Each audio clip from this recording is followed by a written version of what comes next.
కోపం, బాధ, తాపత్రయాలన్నిటికీ నాది అనే మమకారమే ప్రధాన కారణమని సాయిబాబా చెప్పారు. ఒకసారి బాగ్ చంద్ మార్వాడి అనే వ్యక్తి తన గడ్డి గోతం కాలిపోయిందని బాధపడుతూ బాబాను ఆశ్రయించాడు. అప్పుడు బాబా భక్తులతో మాట్లాడుతూ, ఇది నాది అని మనిషి అనుకుంటాడు, కానీ నిజానికి అది ఎవరిది కాదు. గడ్డి భూమిలో విత్తనం నుండి పెరిగింది. వర్షం, ఎండ వల్ల అది పెరిగింది. వాటిలోనే అగ్ని ఉంది, అదే దాన్ని కాల్చింది. లాభ నష్టాలు అన్నీ దైవాధీనమే.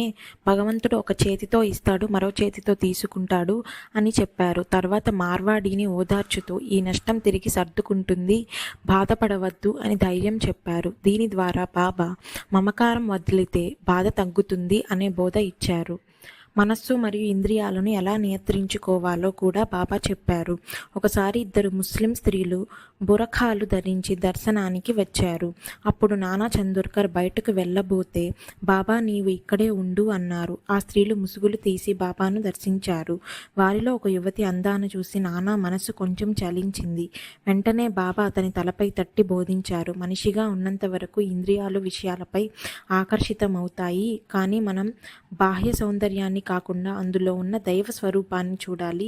ఆ అందాన్ని సృష్టించిన దేవుని లీలను గుర్తుపెట్టుకోవాలి. ఇలా ఇంద్రియాలను నియంత్రించుకోవాలని బాబా చెప్పారు. మరోసారి బాబా ఒక నిచ్చెన తెప్పించి వామన్ గోండ్కర్ ఇంటి పైకెక్కి అక్కడి నుంచి రాధాకృష్ణ అయ్యి ఇంటి మీదుగా వెళ్ళి దిగారు.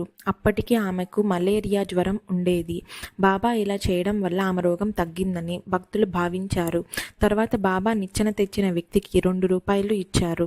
ఎందుకు ఇచ్చారని అడిగితే, ఎవరైనా సేవ చేసేటప్పుడు వారికి ఉదారంగా ప్రతిఫలం ఇవ్వాలి, ఉచితంగా పొందకూడదు అని చెప్పారు. ఇది ప్రతి ఒక్కరూ నేర్చుకోవాల్సిన గొప్ప నైతిక బోధ. ధర్మాన్ని పాటించడం గురించి కూడా బాబా ఒక ముఖ్యమైన విషయం చెప్పారు. చాలామంది ధర్మం గురించి విన్నాక ఇతరులు ఎంత పాటిస్తున్నారో చూసి వారిని విమర్శించారు. కానీ నిజమైన ధర్మాచరణలో మనం ఇతరులను కాకుండా మనల్ని మనమే పరిశీలించుకోవాలి. ధర్మం చాలా సూక్ష్మమైనది. ఒకసారి ఒక వ్యక్తి బాబాను డబ్బు అడిగాడు. బాబా వద్ద డబ్బు ఉన్నా లేదు అని చెప్పారు.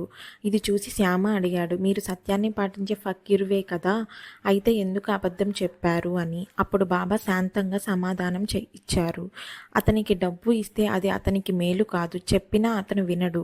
అతని శ్రేయస్సు కోసం ఇలా చెప్పాను. అంటే మనిషికి మేలు చేసే అసత్యం కూడా ఒక విధంగా సత్యమే, కానీ మేలు చెడగొట్టే సత్యం అసత్యం లాంటిదే అని బాబా బోధించారు. 1910లో దాసగను మహారాజ్ షిరిడీకి వెళ్తుండగా మార్గంలో ఒక వ్యక్తి సాయిబాబాను నిందించాడు. అది విని దాసగను మనస్సు బాధపడింది. షిరిడీ చేరిన తర్వాత నూల్కర్ అనే భక్తుడు అతన్ని ఓదార్చి ఆరతికి తీసుకువెళ్ళాడు. అప్పుడు బాబా దాసగనుతో, నూల్కర్ను హృదయపూర్వకంగా సేవించు, అందులో ఎలాంటి లోపం లేదు అని చెప్పారు. దాసగను సేవ చేయడానికి ప్రయత్నిస్తే నూల్కర్ మాత్రం నన్ను ఇలా ఇబ్బంది పెట్టకు అని నిరాకరించాడు. దాసగను తిరిగి బాబా వద్దకు వెళ్ళి, మీ ఆదేశం అర్థం కాలేదు అని చెప్పాడు. అప్పుడు బాబా కోపంగా, అనుభవం ఎద్దులకు రాదు అని అన్నారు. అంటే అనుభవం ద్వారా మాత్రమే గురువు మాటలు లోతు తెలుస్తుందని సూచించారు. దాసగాను ఆ మాట అర్థమయ్యే వరకు షిరిడీ విడిచి వెళ్ళకూడదని నిర్ణయించుకున్నాడు. అప్పుడు బాబా అదే సరైన మార్గం అని అన్నారు.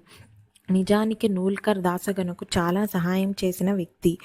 అతనికి వల్లే దాసగనుకు సాయిబాబాపై భక్తి మరింత బలపడింది. అందుకే అతనికి కృతజ్ఞతగా సేవ చేయాలని బాబా సూచించారు. అయితే బాబా నూల్కరే నీ గురువు అని చెప్పలేదు.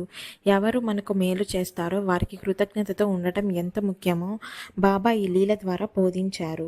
మరోసారి ఒక భక్తుడు షిరిడీకి వస్తూ ఉండగా అతనితో ప్రయాణించిన వ్యక్తి మనిషిగా ఉన్న సాయిబాబాను పూజించడం వ్యర్థం అని వాదించాడు. అది విని ఆ భక్తుని మనసు కలత చెందింది. అతను మసీదు చేరగానే బాబా శ్యామను పిలిచి, ఇతనికి మంచి మాటలు చెప్పు అన్నారు.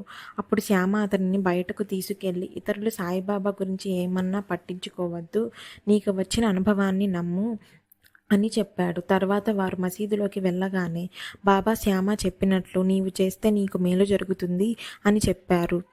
దీని ద్వారా బాబా భక్తులకు ఇతరుల మాటలతో మన విశ్వాసం కదలకూడదని బోధించారు. సాయిబాబా మరో ముఖ్యమైన ధర్మాన్ని కూడా చెప్పారు. ఎవరైనా సహాయం అడిగితే సాధ్యమైనంత వరకు చేయాలి లేదా చేయించాలి. ఒకసారి ఒక రైతు తన పొలంలో బావి త్రవ్వించుకోవడానికి ప్రభుత్వాన్ని దరఖాస్తు పెట్టాడు. కానీ జిల్లా కలెక్టర్ దాన్ని తిరస్కరించాడు. బాధతో అతను బాబా వద్దకు వచ్చి చెప్పాడు. అప్పుడు బాబా అతనికి, నీవు నానా చందోర్కర్ని కలువు, అతను కలెక్టర్తో మాట్లాడతాడు అని చెప్పారు. తర్వాత నానా సహకారంతో ఆ అనుమతి మంజూరు అయింది. రైతు బావి త్రవ్వించుకొని పంటలు పండించి తన అప్పులన్నీ తీర్చుకున్నాడు. ఈ విధంగా బాబా భక్తుల కష్టాలను తగ్గిస్తూ వారికి సహాయం చేసే మార్గాన్ని చూపించారు. ఈ సంఘటనల ద్వారా సాయిబాబా చెప్పిన ముఖ్యమైన బోధలు: మనకు మేలు చేసిన వారిని గుర్తుంచుకొని కృతజ్ఞతతో ఉండాలి. ఇతరులు ఏమన్నా మన విశ్వాసాన్ని కదిలించకూడదు. ఎవరైనా సహాయం అడిగితే మన శక్తికి తగినంత సహాయం చేయాలి. ఓం సాయిరామ్. మీ ప్రోత్సాహంతో ఇంకా ఎన్నో మంచి విషయాలు మీకు సులభంగా అర్థమయ్యేలా చెప్తాను. కాబట్టి దయచేసి లైక్, షేర్ అండ్ సబ్స్క్రైబ్ చేయండి. Thank you.